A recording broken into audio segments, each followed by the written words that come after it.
and welcome to The Urbanist, Monocle's programme all about the built environment. I'm your host, Andrew Tuck. Coming up. Take your own history seriously. Take the connections around you seriously. Try to understand where certain conditions that we face today are coming from. Don't take no for an answer, but also say no more often. How do we reshape our perspectives on architecture to help us in an age of climate crisis?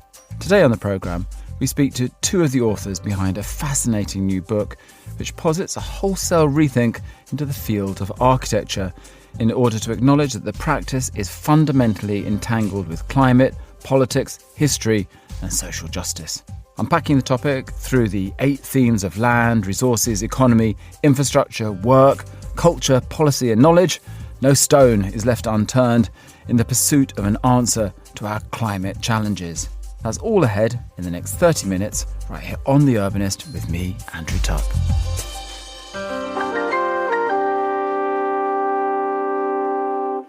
Architecture is Climate is the title of a recently released book which looks at the role architects, planners and designers can have in helping face the climate crisis, from the way we build buildings to the choice of materials, land and more. The book comes from the research collective Mould, and it aims to challenge the foundations of architecture in an age of climate breakdown by reimagining the field as a spatial practice inseparable from politics, ecology and social justice. The book explores these 8 interlinked themes from land and labour to infrastructure and more, and I was recently joined by 2 of its authors and members of Mould, Jeremy Till and Tatjana Schneider. I began our conversation by first asking Tatjana to explain what the Mould Collective is and what it actually does. Mould is many things in one. No? Mould started life, if you wish, as a part of a research project. We started working on that project and found that we needed some kind of identity other than just being researchers on a research project. We tried to capture somehow the kind of work we were doing, and somehow mold stuck with us, no? Because mold refers also to fungi, to rhizomes, and we like the way mold actually exists and creates relations with other beings and is actually quite intelligent as well. And it seemed to be an apt metaphor for the kind of work that we were doing and were interested in. Jeremy, out of Mould has now come a book called Architecture is Climate. It's a deliberately kind of provocative title in a way. It's challenging the industry of architecture, the discipline. What does the title mean for you? I think it's both provocative and necessary, in as much as architecture is locked into a certain ways of doing and certain set of value systems, mainly to do with aesthetics and refinement. And in doing that, they have architectural culture and architects themselves have kind of bypassed their relationship to climate breakdown. They sort of deal with it at arm's length through so-called sustainable buildings, which what we talk about in the book is that we see them as just like band-aids. They're just kind of temporary plasters over a much deeper wound. And what that doesn't do is to acknowledge architecture's own, let's use the word complicity, within climate breakdown, the way that it is part of the problem. And therefore, if it's part of the problem, it's not going to be able to solve the so-called problem. And so by talking about architecture is climate, we're saying that you have to acknowledge the relationship between architecture as a discipline and a way of thinking with all the issues of climate, and don't stand outside it as some kind of expert applying these band-aids. So when we hear about a building, for example, being LEED certificated, you don't see that as much of a gain? I dismiss it completely. If Norman Foster's airport in Saudi Arabia for a so-called eco-resort, in one sentence, you've got 3 carbon crimes in an airport in Saudi Arabia for an eco-resort, can be graded as potentially LEED Platinum, I think one has to question the whole basis on what these systems of certification value and assess. Now, please, if you're designing a building, take very, very seriously its carbon footprint. Take very seriously, in particular, its embodied carbon. Take very seriously its use of fossil fuels. All of that is necessary, but it is by no means enough. And so what the project attempts to do is to say, what are the other ways in which you can use architectural intelligence in a really productive, joyful way which is meaningfully address the roots of climate breakdown, rather than try to get away with some of the kind of more surface level of sustainability. Tatjana, I guess the interesting thing, if I was an architect, I'd say, look, I'm governed by the rules of the land. Best practice is all I can really hope to achieve. I'm a small company.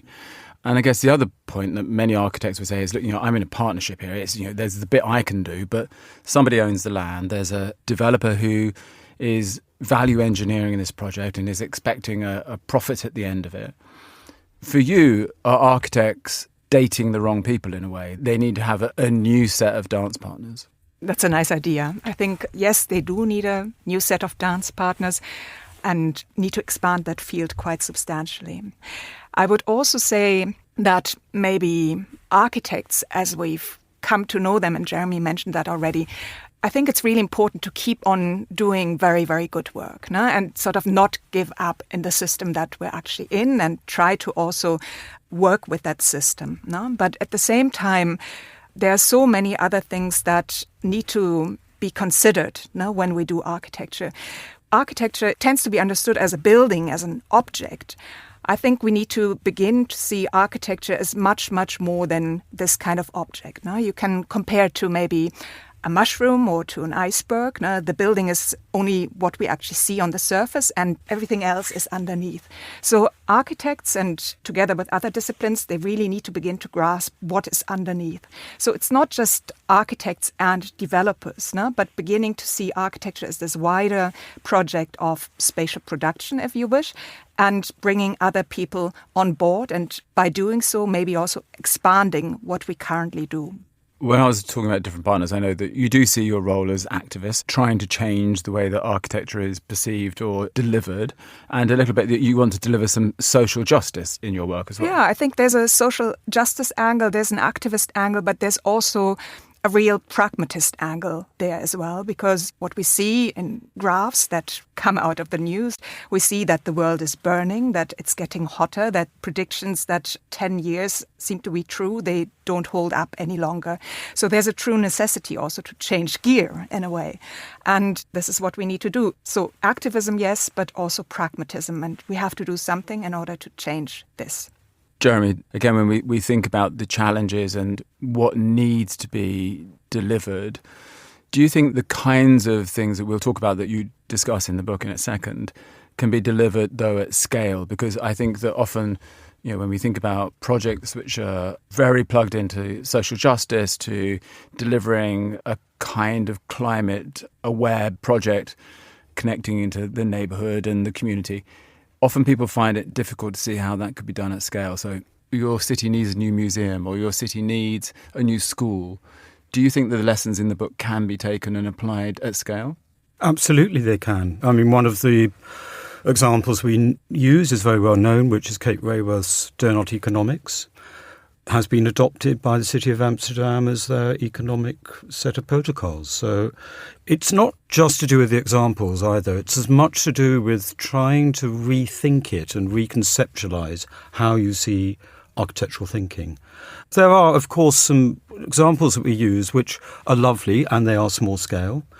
You could argue that if they were multiplied, that would change, things for the better. But in the end, I think it is to do with trying to understand that we cannot continue going on as we are, that we cannot continue to extract, we cannot continue to have endless growth measured through GDP. We have to have other ways of thinking. So it is a kind of systemic way of changing thinking at scale, of which we are a small part. We're part of a large group of other thinkers and researchers operating in the same field. But a challenge for you, so here in the UK, for example, they're aiming to build 1.5 million homes in one government's term in office.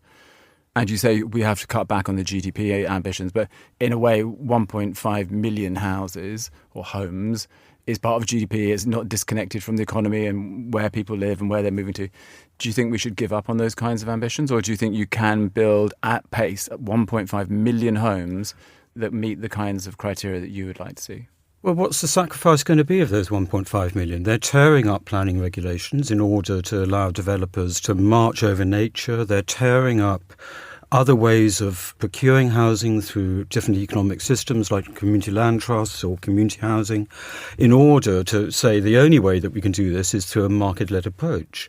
Now, there are examples we've got in the book of how you could do those forms of housing in a manner which doesn't demand the mass developer to come in, which respects nature and its environment, which has different forms of shared ownership, as interestingly you get most radically often in places like Switzerland, which has proper sustainability built in, so that it's coming at an enormous cost. The headline, it was a very stupid political thing to do, to even lots of people saying, what a dumb thing to do to put 1.5 million at the beginning, because the only way you can deliver that is by giving in to quite, in the case of some of the housing developers, quite tough and, in the end, irresponsible ways of building housing.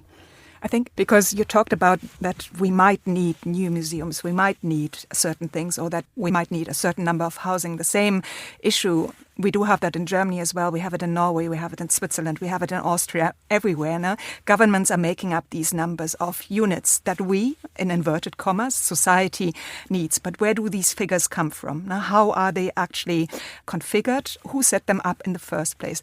When we look at space, built space, actual built space, we see that we do have enough built space. We have enough square meterage, you could say, to house everyone adequately. But sometimes this space is in the maybe wrong or not so adequate location. Sometimes we talk about people living on a lot of square meters when we should maybe think about different models of how we could also live on less. But also, I think it's really important to talk about whether, especially in the case of housing, we talk about social housing or other types of housing. In Germany, we have a housing crisis, yes, but not a general housing crisis, but one of affordability and social housing. So when we have figures in Germany now of 400,000 units that need to be built within the next couple of years, this needs to be social housing, but it will not be social housing. So these numbers really need to be challenged and need to be looked at closely and need to be understood, and then approaches found to really address what we actually do and how we do it.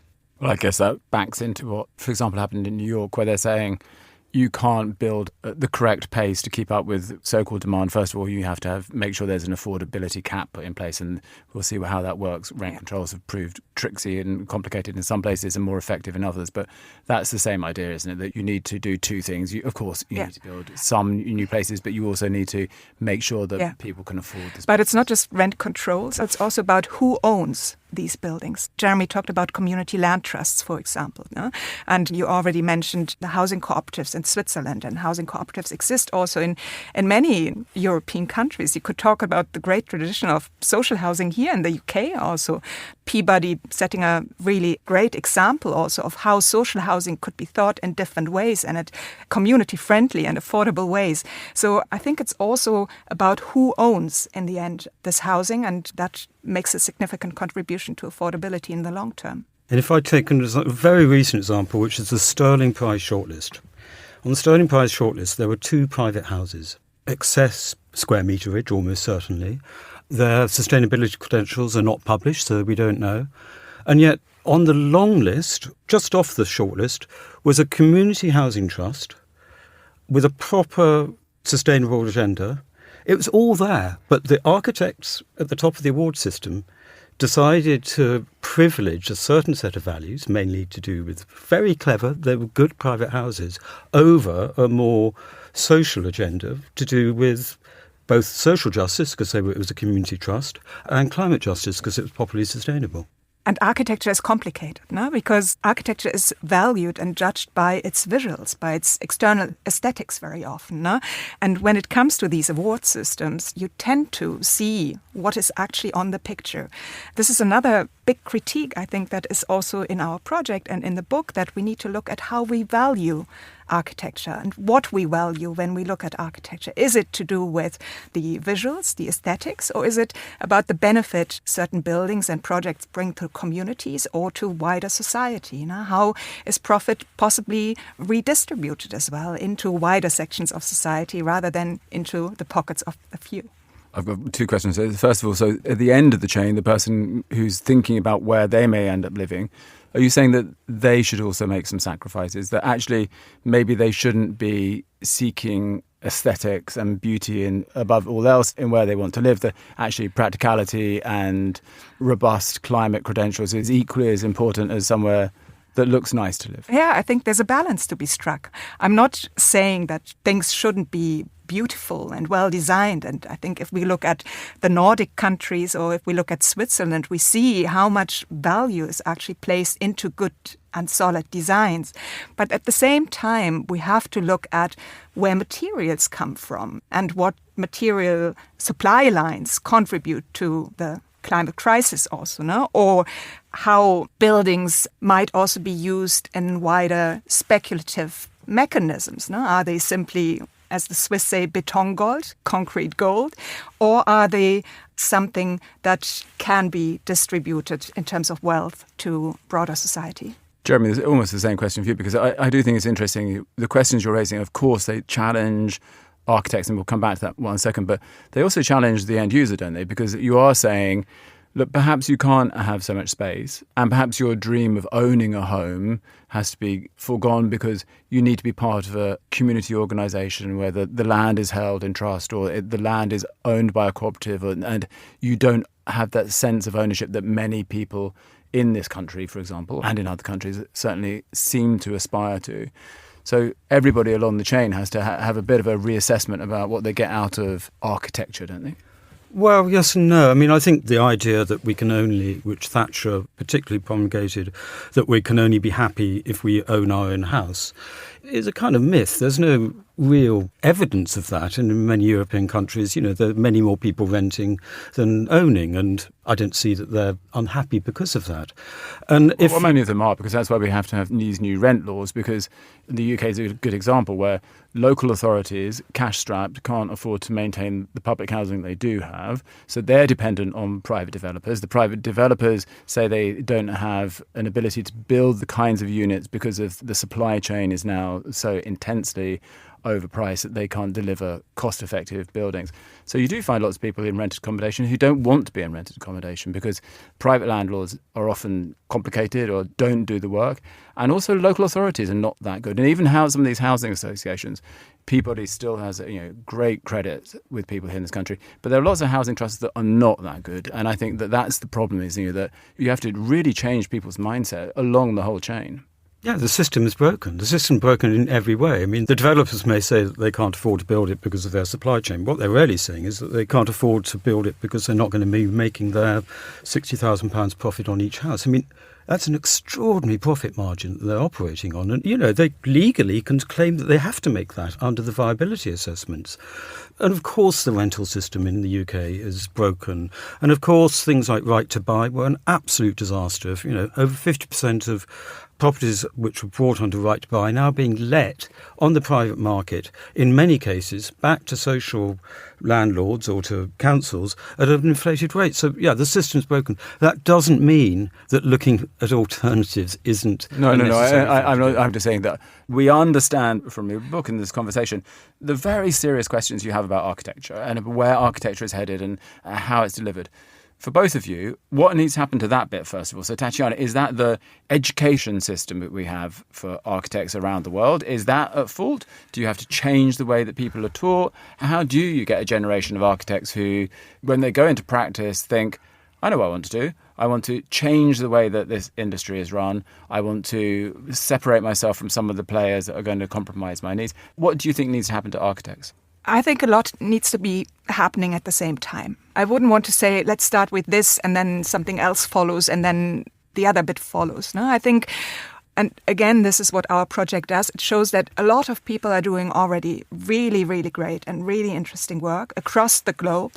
And they're doing that in education. They're doing that in practice. They're doing that in multidisciplinary organizations that really challenge the way how we do things already. So it's not that we have to invent something here that is not already happening. It is already happening wherever you go, whether you go to South America or North America, whether you go to India or the Far East, it's there. I think it's about looking closely, looking carefully and helping those who are already doing great work to do that work even more effectively. Jeremy? I think it's also, if you do take education, for example, in the last 30 years in the UK, the numbers of people entering education have tripled from 2,000 to 6,000. The massive oversupply, all over the kind of dream that they might one day win the Sterling Prize. Of course, they won't. So what happens to the ones which won't graduate into the profession? How do you use an architecture education, which I think is an amazing education, to begin to address some of these systemic issues? I mean, what architecture does, and we write about it in the book, what architecture does is a very kind of unique set of capabilities and abilities. It's always multiscalar. It goes from a door handle to the scale of the city. It's always temporal. It always looks at the past, its experience in the present. It projects into the future. It's always relational. So that it's got lots of kind of wonderful attributes to the education and to the way architects think. The issue is that often that is funneled into an increasingly difficult mode of creating great architecture. So what we argue is use these ways of thinking in a much broader field than just within the design of a building. And one of the arguments we make, which is a kind of the takeaway from the book, is that climate breakdown demands systemic change. We can't just deal with it through Band-Aids. Obviously can't deal with it through COP because that's failing because it's compromised. It has to come up with a set of systemic changes. And those systemic changes, they'd be economic, they'd be social, they'd be to do with justice, will be accompanied, in an ideal world, with new social formations, how we relate to each other economically. And those social relationships will be always accompanied by spatial relationships, how we sit around a table, to how we design a housing scheme. And so within those new spatial relationships, there's lots of ways by which architectural intelligence can be used. And so the project, although it might start in a kind of quite, well, not difficult, but quite a strident critique of the current system, ends up in a place of possibility, potential and hope. I know you don't want to only focus on projects as, the shining examples here, but is there a project in the book that when it came up, you thought, okay, this addresses some of these spatial ambitions for design and architecture and how we live? What would be one or two that either of you thought? I'll do one to start with. Okay, go. Okay, there's this firm in Tokyo called Atelier Bow-Wow. They're very well known for a beautiful book they call Made in Tokyo, which plots the everyday. They were involved in a scheme called the Timber Network, which they were looking at a failing set of villages in which the old crafts were dying out, but they were also, the timber supply was being exploited. So they were looking upstream and downstream. And what they did, and this is a very brilliant piece of work because it's spatial, it's relational and it's social. They looked at how they might revive these villages through the reviving of new forms of craft, which at the same time began to use the timber from the forests which were being exploited. So it's called the Timber Network. So there's a kind of great relational thing going on there, of which some of it is, there are some buildings in it. Really amazing, actually, made of timber. But there's lots and lots of other things going on as well, because they understood the relationship between materials, jobs, resources, ecology, economy, and all of that. So it's that joining up. And so it is a Atelier Bow-Wow project, but it's done with the local community, it's done with the local authorities, it's done with the timber suppliers and so on and so forth.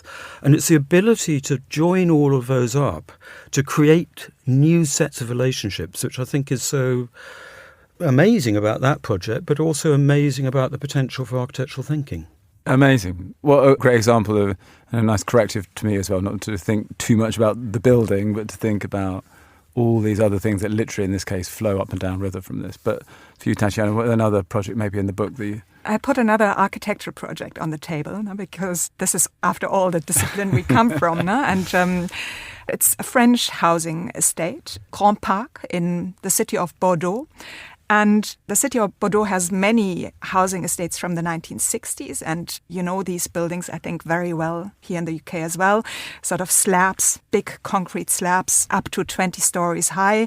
And very often these buildings, they've come to the end of their life in a way, or at least so people say. And in Bordeaux, what they did in a very interesting coalition between architects, the city council, and local community organizations, they looked at these buildings, and the architects played a major role in also saying to the city, look, we cannot just go on demolishing these buildings and building new things. We have to see what we do with the existing fabrics. And this housing scheme, Grand Parc, about 540 units, so quite a substantial number of dwellings, 3 buildings in total, was refurbished with residents in place. And that is one of the really interesting bits, because very often when buildings are being refurbished, people have to move out. They go to different locations. You destroy communities also in that kind of process, because the people initially sort of making up these communities in these buildings, they have to move out elsewhere. Then the building is being refurbished for 5, 6, 7 years. And then these people will most likely not move back into this thing again. And in that case, they managed to keep people in the building. And they created not just better spaces by adding another layer of wide balcony layer in front of these buildings, but they also managed to keep these communities intact. No? And for me, this is a really interesting example of working with the existing, adapting, retrofitting the existing, keeping communities in place. So really respecting also the sense of place that is sort of forming in these entities. And I think it should be replicated wherever you go. Let's leave people with some encouragement. Jeremy, if I was a young architect listening to this, or an old architect listening to this, beyond telling them what they're doing wrong from this book, what would you say to architects thinking about what they can do? Well, most simply is just to think about where else they could operate beyond what they're doing at the moment in designing buildings. How could they go out to their... They could become an activist in the local political party. They could join a community land trust and help within that. They could go into a health office and say there's a relationship between people overeating and the design of the places that they're living in. There's so many places, and it's a very rich field. And Tatjana and I taught at Sheffield together, and when we were at Sheffield, we did try to expand the nature of architecture education, and we did a big project there, which precursor to this one. And if I look now at where those students are, they're all over the place. They're working in local government, they're working in economy, they're working in local food distribution networks. And it's a wonderful thing to see, because they're taking what they learnt in architecture school into a much broader thing. And I was speaking to someone from the Number 10 Policy Unit who's coming for a longer conversation. And he says, we started to employ architecture students because they understand that policy is not just a technocratic instrument. It's an instrument which is far broader in the way it joins things up. And we found out architecture students are really good at doing that. So there's some hope in the people that you can seed in these organisations. And for you, Tatjana, what would you say to people who are thinking, what should I do? I think it's about, I don't know, there's no scarcity of examples actually showing you what you could do. No? The sky's the limit in a way. There's practices that really build on that knowledge that they learn in architecture school, but of course take it on and find your niche. But also I think it's really important to connect your own being, your own histories to the places that we are situated in. So take your own history seriously, take the connections around you seriously, try to understand where certain conditions that we face today are coming from. Don't take no for an answer, but also say no more often to things that you really shouldn't be doing any longer. And Jeremy, finally, if people want to get hold of Architecture is Climate, how do they get a copy? It's being published by DPR Barcelona, an amazing publishing house who do books of this genre. It will be open access so that it can also be downloaded. We think it's a beautiful object, though, so it's worth having anyway. And then there's an associated website called architecturesclimate.net, which has over 120 practices on it, with all the examples, but also has got, and we got a set of cards here, we looked at all the practices and we analysed what are they doing, and we came up with a kind of matrix, and we got it down to 33 what we call prompts for the future, which are kind of just one-off prompts which when you're stuck on a project you can look at, and hopefully the project will move slightly sideways and slightly into, more than slightly, radically into a more justice place. My thanks there to Jeremy Till and Tatjana Schneider. To find out more about Architecture is Climate And to purchase a copy of the book, you can head to dpr-barcelona.com. And that's all for this week's episode of The Urbanist. You can follow us for new editions of the show every week, and you can subscribe to Monocle magazine for reports on all things design, architecture and urbanism too. Just visit monocle.com. The Urbanist is produced by Carlotta Rebello and by David Stevens, who also edits this show. I'm Andrew Tuck. Goodbye, and thank you for listening, City Lovers.